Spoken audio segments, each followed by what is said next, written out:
नमस्कार. घरगुती भोजन या चॅनलमध्ये तुम्हा सर्वांचं अगदी मनापासून स्वागत आहे. तर आज आपण अतिशय पौष्टिक अशी रेसिपी पाहणार आहोत, जी की तुम्ही लहान मुलांना टिफिनला देऊ शकता, संध्याकाळी किंवा सकाळी नाश्त्यासाठी बनवू शकता किंवा मध्ये छोट्या मोठ्या पार्टीमध्ये तुम्ही हा स्टार्टर म्हणून हा नाश्ता किंवा ही रेसिपी बनवू शकता. चला तर रेसिपीला सुरुवात करूया. सर्वप्रथम मी इथे एक मक्याचे कणीस घेतलेले आहे. हे स्वीट कॉर्न आहे. ते अशा पद्धतीने तोडून घ्यायचे आहे आणि याचे दाणे काढून घ्यायचे आहेत. संपूर्ण कणीस आपण सोलून घेऊया, याचे दाणे काढून घेऊया. तर बघा, इथे मी संपूर्ण कणीस सोलून घेतलेले आहे, याचे दाणे काढून घेतलेले आहेत. आता आपल्याला एक वाटी पोहे घ्यायचे आहेत आणि हे एका मिक्सरच्या भांड्यामध्ये टाकून बारीकसर असे दळून घ्यायचे आहेत. जास्त बारीकही नाही, जरासं जाडसर असं रवाळ पद्धतीचे दळून घ्यायचे आहे. तर बघू शकता, आपला रवा असतो अगदी त्याप्रमाणे रवाळसर असं दळून घेतलेले आहे. आता याच भांड्यामध्ये आपल्याला जे सोललेले मक्याचे दाणे आहेत ते घालायचे आहेत आणि झाकण लावून हे देखील आपण मिक्सरला बारीक असं करून घेऊया.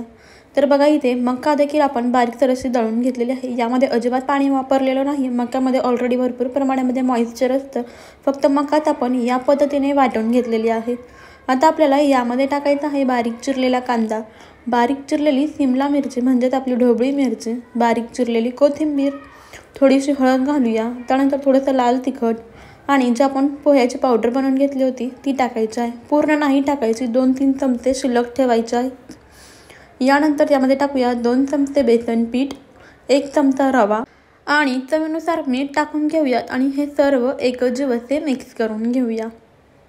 तर बघा, यामधल्या भाज्या आणि ही मका यामध्ये भरपूर प्रमाणामध्ये मॉइश्चर आहे, यामुळे पाण्याचा वापर अजिबातच करायचा नाही. यामध्ये अजूनही मॉइश्चर शिल्लक आहे, यामुळे अजून 1 चमचा आपण यामध्ये रवा घालूयात. रवा हा यामधलं मॉइश्चर अब्झॉर्ब करतो आणि छान असं आपलं हे मिश्रण, हे पीठ तयार झालेलं आहे, बघू शकता. आता आपल्याला याचे छोटे छोटे असे कटलेट्स बनवून घ्यायचे आहेत. तर बघा, अशा पद्धतीने थोडंसं पीठ घ्यायचं आहे आणि याला गोलाकार असा आकार देऊन असं दाबून याची टिक्की बनवून घ्यायची आहे. तुम्ही याला कोणताही आकार देऊ शकता. गोल रोलचा आकार देखील तुम्ही याला देऊ शकता किंवा स्क्वेअरमध्ये हव्या त्या आकारामध्ये तुम्ही याचे कटलेट्स बनवू शकता. तर बघा, इथे आपण सर्व कटलेट्स याच पद्धतीने बनवून घेऊयात. तर बघा, इथे आपले सर्व कटलेट्स बनवून तयार झालेले आहेत. माझे या साहित्यामध्ये इथे या आकाराचे 7 कटलेट बनवून तयार झालेले आहेत. आता आपण हे कटलेट लगेचच शॅलो फ्राय करून घेऊयात. तर त्यासाठी शॅलो फ्राय करण्यापूर्वी सुरुवातीला जे आपण पोहे दळले होते ते अशा पद्धतीने पसरवून घेऊयात आणि यामध्ये कटलेट्स बुडवून घेऊयात. यामुळे आपले कटलेट छान असे फ्राय होतात, अगदी कुरकुरीत होतात आणि अगदी चविष्ट देखील होतात.